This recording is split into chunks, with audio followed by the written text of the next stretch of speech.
Good morning, dear children. Today we are going to study a new poem, a photograph written by Shelley Tolson. In this poem, the poet recalls her mother and her memories while looking at a childhood photograph when her mother was 12 years old or so. She has been deceased 12 years ago and she cannot explain, the poetess is not able to explain her grief on her mother's loss. This poem is a tribute to the poet's mother. She is looking at an old photograph of her mother which has a frame of cardboard. The picture has three girls in which the middle one is the tallest and the oldest. It is her mother when she was 12 years old or so. Beside her on both sides are her two cousins, Betty and Dolly, who are holding her hands and are younger than her. They went for paddling on a beach holiday. Her uncle took the photograph then. The poet could not help but notice her mother's sweet face. The sea touched her terribly transient feet, which depicted that she changed over the years and the sea remained the same. After 20-30 years, her mother would laugh at the photograph. She would make the poet look at the photograph and tell her how her parents would dress them for the beach holiday. The beach holiday was her mother's favorite past memories, where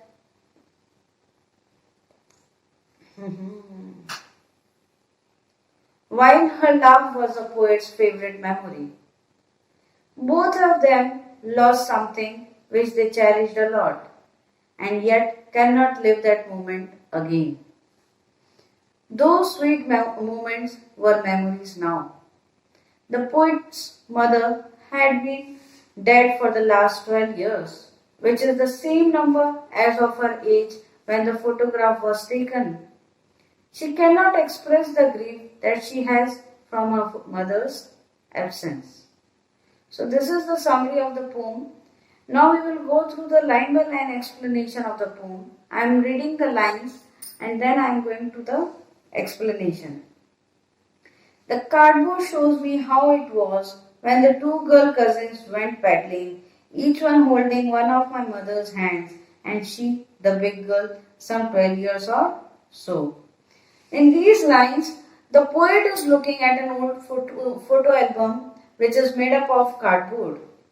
In the picture, there are three girls who are walking on the beach, holding each other's hands. The girl in the middle is the tallest and the oldest. The other two girls on each side are younger than her.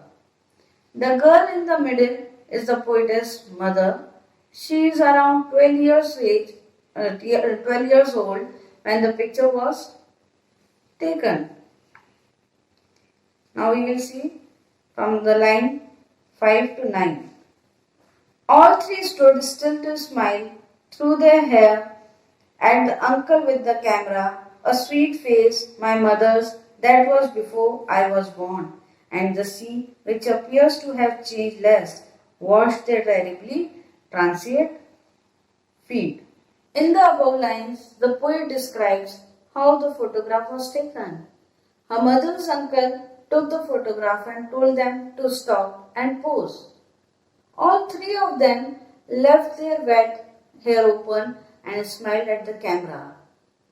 The poet's attention is drawn towards his mother's face, which is described as a sweet face. The photograph was taken long before the poet was born.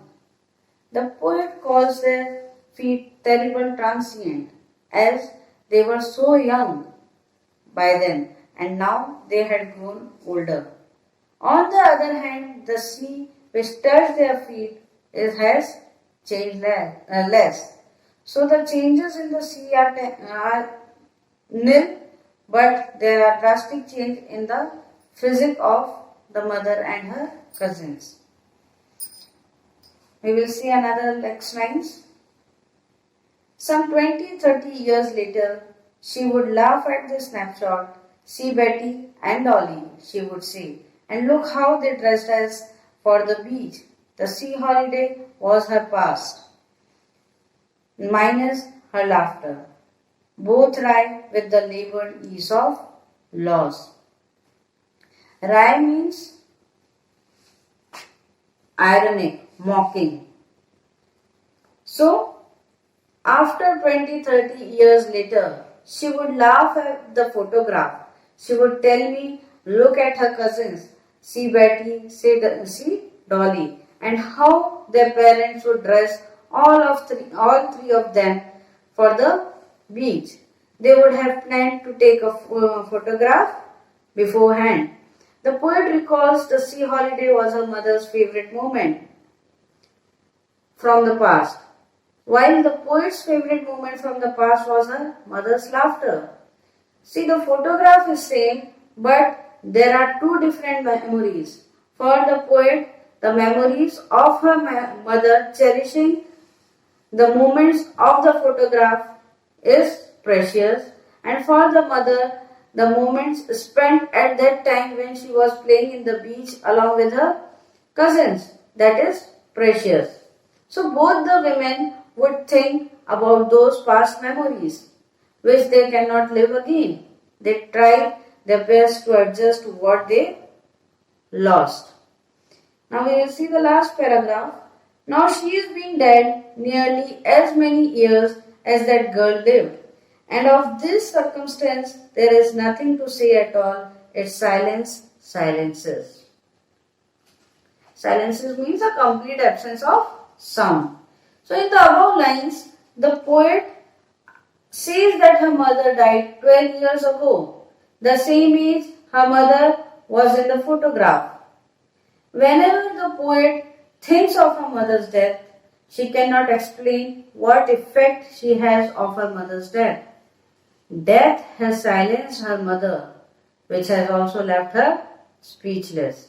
So she is full of grief, she is not able to imagine anything. She is fully silenced because of the grief. Now we will see the literary devices used in the poem. First is alliteration, the repetition of the consonant sound at the beginning of two or more consecutive words. So the first one is stood still. Next, through there. Then we can see again my mother's. Then fourth one is terribly transient, repetition of T sound. And last one, silences. So these are the 5 places where there is alliteration. Then another literary device used in the poem is oxymoron. Oxymoron is a term which contradicts itself, which is contradictory to each other. Two words used together, but they are contradictory to each other. Here it is labored ease. Labored means when we put too much of efforts, and ease is easily. So both are contradictory to each other, but they are used all together in the poem. Then there is a use of another literary device, that is epithet. Epithet is a phrase expressing a quality of a person or something. Here it is terribly transient. So this is a phrase in which the word feet is used to describe the human beings. Transient means short-living. And this phrase means that the human life is not permanent but temporary. The human beings have to die one day or the another, but the sea is permanent. It is still going to be there after our death. So this is the use of the literary device epithet and terribly transient. So this much in this poem. Thank you. Have a nice day.